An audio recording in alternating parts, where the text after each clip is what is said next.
हमारे बीच में अंजला जी हैं जो स्टार प्रोजेक्ट के बारे में हमें बताने जा रही हैं, और हम अनुरोध करेंगे अंजला जी से कि वो स्टार प्रोजेक्ट के बारे में हमें थोड़ा सा जानकारी दें, और ताकि हम उस पर कुछ समझ सकें और उस पर सवाल जवाब कर सकें। अंजला जी। तो मैं ज्यादा देखिए, विश्व बैंक का एक भारत को लोन आने वाला है जिसके ऊपर निर्णय अगले 2-3 हफ्ते में होने वाला है वॉशिंगटन में। एक बुनियादी कुछ जो अपने आप में आपत्तिजनक है, अपने आप में सवाल है कि हमें विश्व बैंक से लोन लेने की क्या जरूरत है, लेकिन वो बुनियादी सवाल भी अब कुछ देर के लिए आप साइड में रखें, तो उसके अंदर जो प्रावधान है वो भी काफी हद तक आपत्तिजनक है। इसलिए आपने मेरी शक्ल तो देख ली है, इसलिए मैं अपना कैमरा बंद करके थोड़ा स्क्रीन शेयर उसके ऊपर प्रस्तुति पे ज्यादा ध्यान दीजिए, क्योंकि समय की भी थोड़ी कमी है। 2 कारण से समय की कमी है, क्योंकि जैसे मैंने बोला कि 24 तारीख को ये लोन फाइनल होने वाला है, इसलिए कुछ हद तक बुनियादी सवालों के ऊपर चर्चा करने की जरूरत है, परंतु ज्यादा ठोस बात है कि इसके बाद कुछ ठोस करना है यदि इसको हम रुकवाने चाहते हैं तो इसलिए जहां तक प्रावधानों का सवाल है, तो जैसे मैंने, और आपको पावर पॉइंट संभवतः मिल जाएगा आयोजकों से बाद में या वगैरह वगैरह। लोन है, उसके जितने दस्तावेज हैं जैसे अपलोड हो रहे हैं वो इस पेज पर उपलब्ध होगा, इसलिए जो मैं बोल रही हूँ मैं कुछ अलग नहीं बोल रही हूँ। जो जानकारी मेरे पास है वो आप तक भी जानकारी इसी लिंक से है। 6 राज्यों के लिए और नेशनल सरकार के लिए है, जो 6 प्रदेशों में हाई परफॉर्मेंस स्टेट में से एक हिमाचल भी है। 6 राज्य हैं, हिमाचल, केरल, राजस्थान, मध्य प्रदेश, महाराष्ट्र और उड़ीसा। 3,300 मिलियन US डॉलर, अब उसको 70,000 into 70 कर लो, आप अनुमान लगा लोगे कितना अरब रुपए ये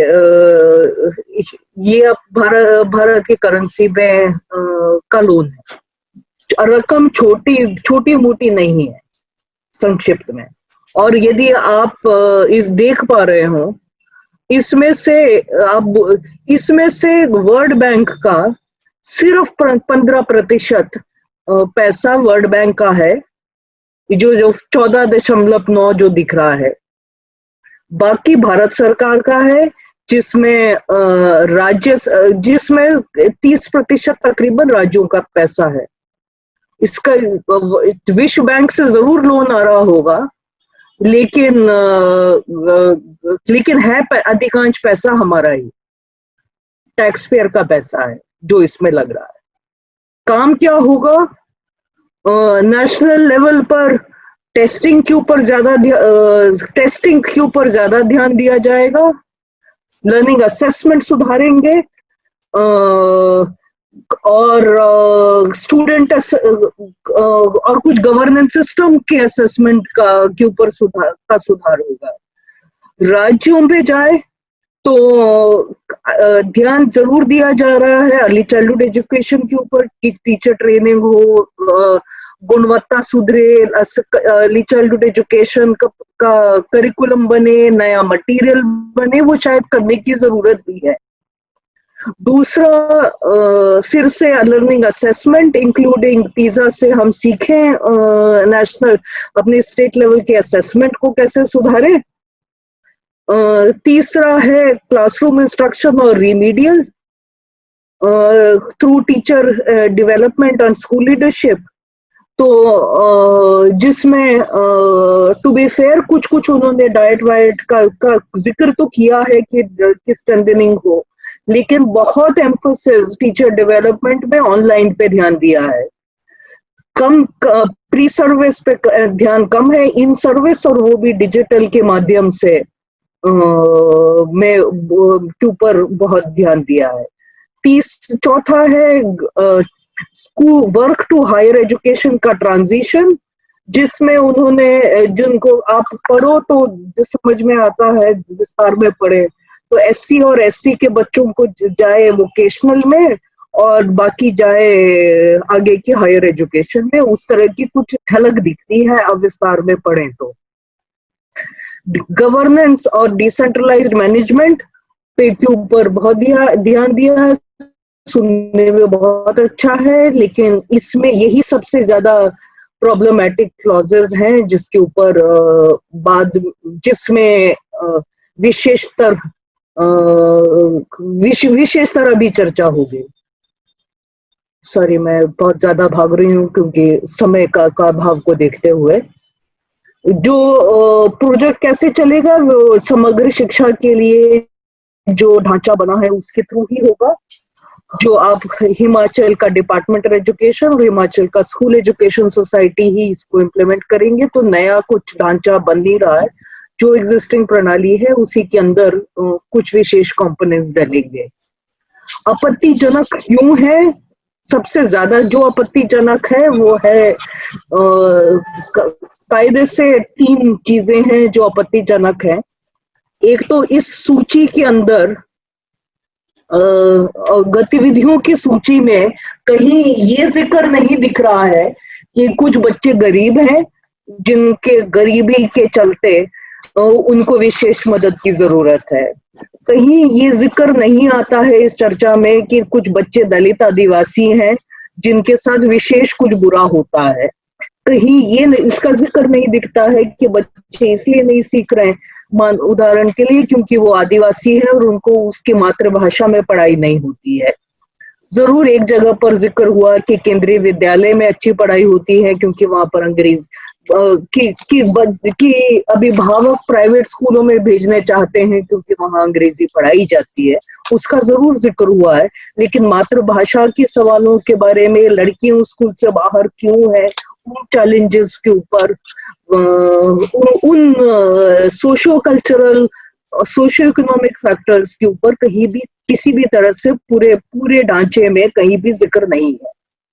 दूसरा है इसी में लर्निंग असेसमेंट और पिज्जा के प्रति भारत सरकार का प्रेम झलकता है।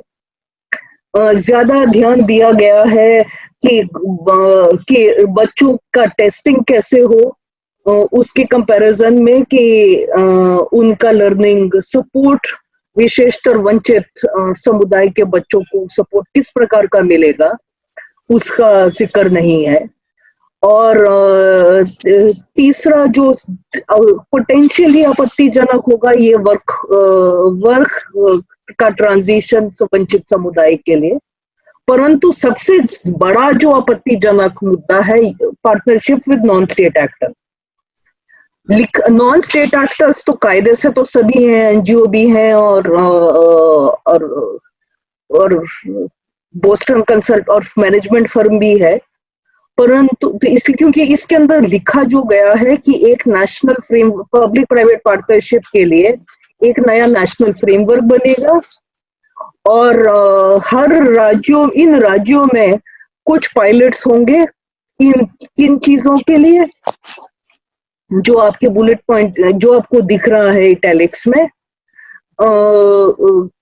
प्राइवेट के स्कूल ऑपरेटर्स को, निजी स्कूलों चलाने वालों को या उनके एग्रीगेटर्स को के साथ पार्टनरशिप होगी स्कूल को चलाने के लिए, जहां पर नेशनल करिकुलम पालन होगा लेकिन पद्धति उनकी चलेगी। उसमें विशेषतर जिस दूसरे शब्दों में सरकारी स्कूल प्राइवेट के हाथ। दूसरा है आउटसोर्सिंग स्पेसिफिक सर्विसेज का, विशेष कुछ चीजें जैसे टीचर ट्रेनिंग, स्कूल लीडरशिप वगैरह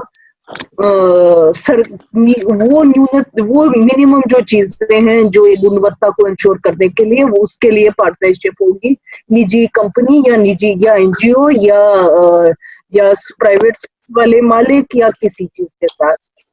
तीसरा पायलट का जिक्र है मैनेजमेंट फर्म या एनजीओ के पार्टनरशिप के साथ पार्टनरशिप्स की, जैसे कि वो सुधारे विभाग का मैनेजमेंट और एजुकेशन मैनेजमेंट की स्ट्रेंथनिंग, सीआरसी वगैरह वगैरह, तो उसके उन मुद्दों के ऊपर पार्टनरशिप होगी मैनेजमेंट फर्म्स के साथ। विशेष ध्यान दीजिए, management firms non for profit नहीं होते हैं, चाहे वो बोस्टन कंसल्टेंसी ग्रुप हो, चाहे वो या इस तरह के बाकी जो अर्नस्ट एंड यंग टाइप की कंपनीज हैं। चौथा, direct benefit transfer for school choice, school voucher, पैसा पेरेंट्स के हाथ में पैसा कि आप प्राइवेट में जाएं, सरकारी में जाएं, आपके ऊपर है, आपके पास चॉइस है, सरकारी में नहीं जाने चाह रहे हो तो उसको भी सरकार फंड करने को तैयार है। जो आपने देखा होगा ऊपर कुछ अंग्रेजी में कटा हुआ है, इससे पहले ये फ्राइडे को नया ड्राफ्ट निकला है। हमने एडवोकेसी की थी इस क्लॉज के अगेंस्ट, लेकिन और पहले की इस ड्राफ्ट में था इस टोटल अमाउंट का 3,300 मिलियन यूएस डॉलर, वो जो हमारे निर्मला ताई वाला जो के बाद लोग जीरो लगा रहे थे, तो मेरे साथ भी लगा कि 3,300 मिलियन में कितना जीरो होता है, और उसको फिर 70 से मल्टीप्लाई करो तो कितना जीरो होता है, दिमाग चकरा जाता है कि कितना पैसा है। उसमें से 20 पहला क्लॉज था फ्राइडे की दोपहर तक, बल्कि कि 20% पैसा उसमें से इन पार्टनरशिप के ऊपर लगेगा।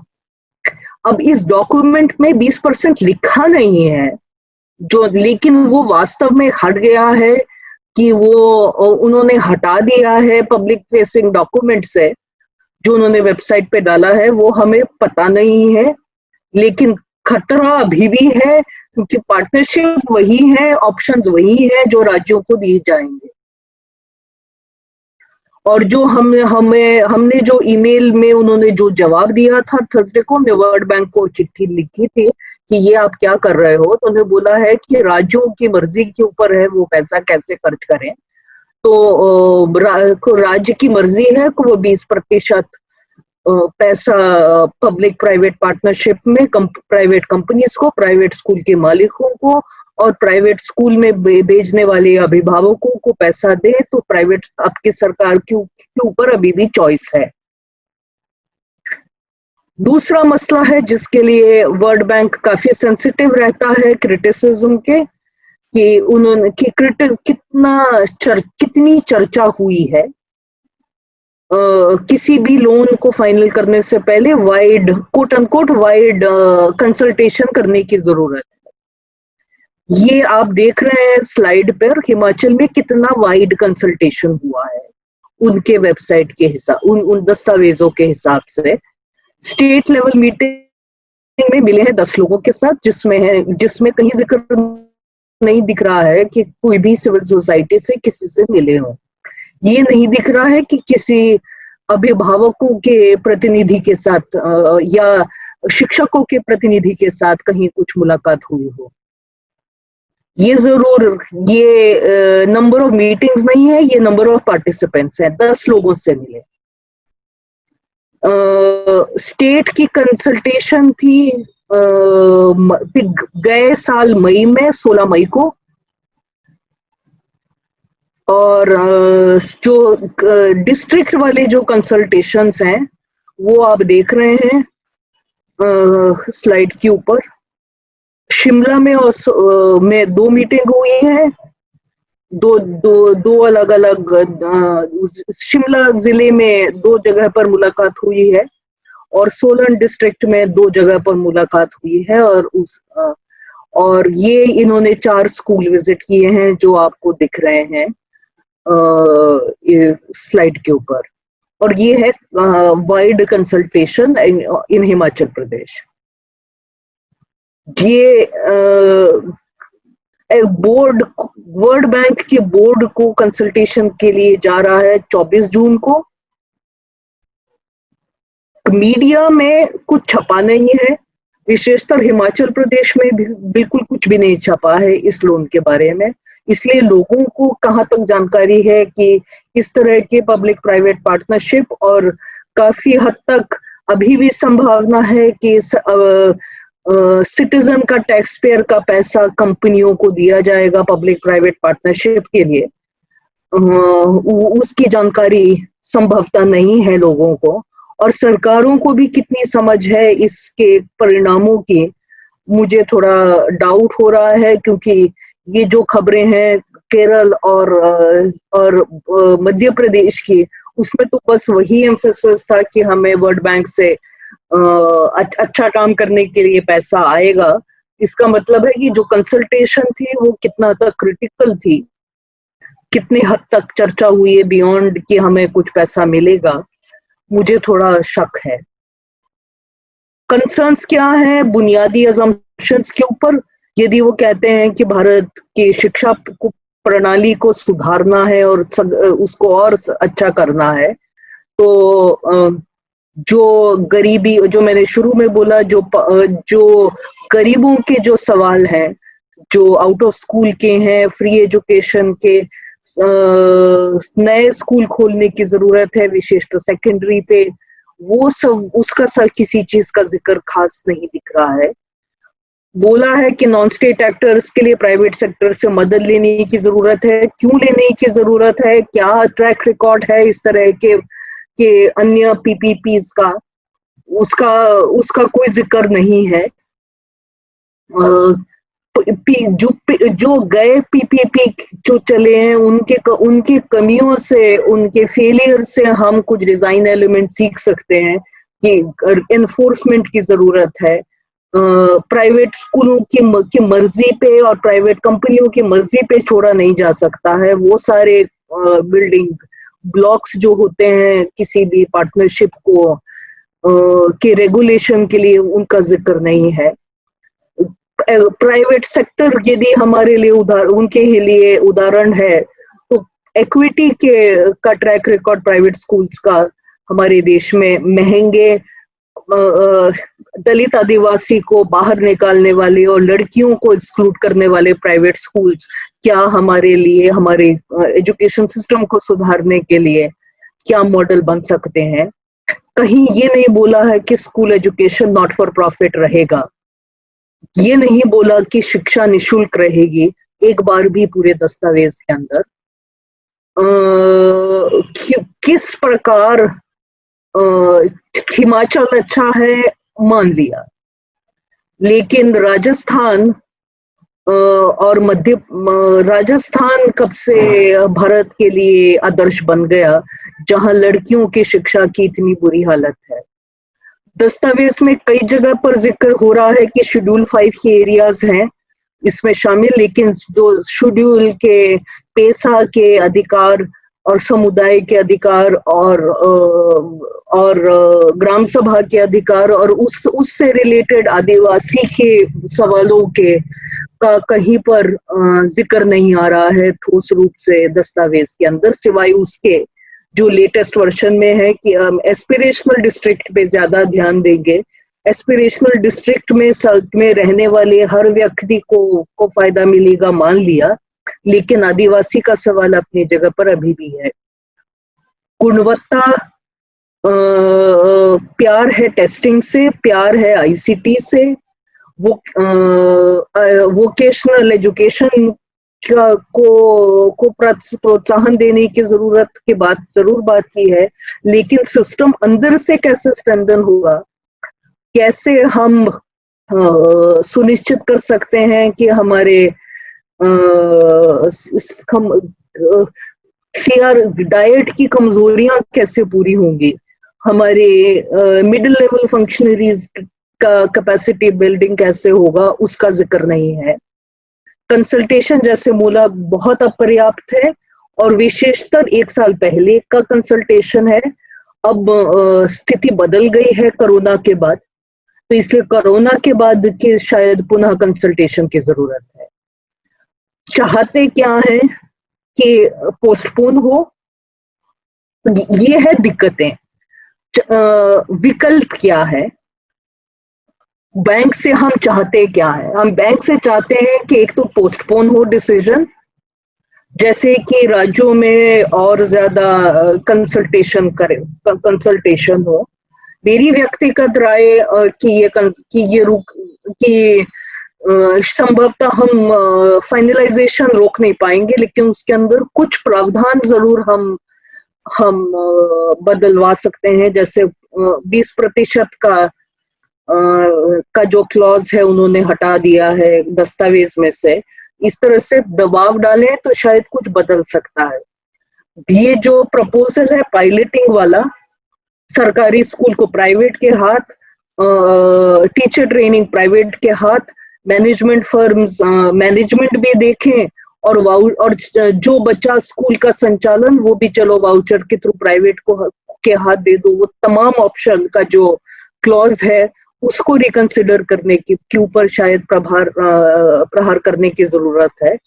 और उसका फ्लिप साइड, यदि सरकार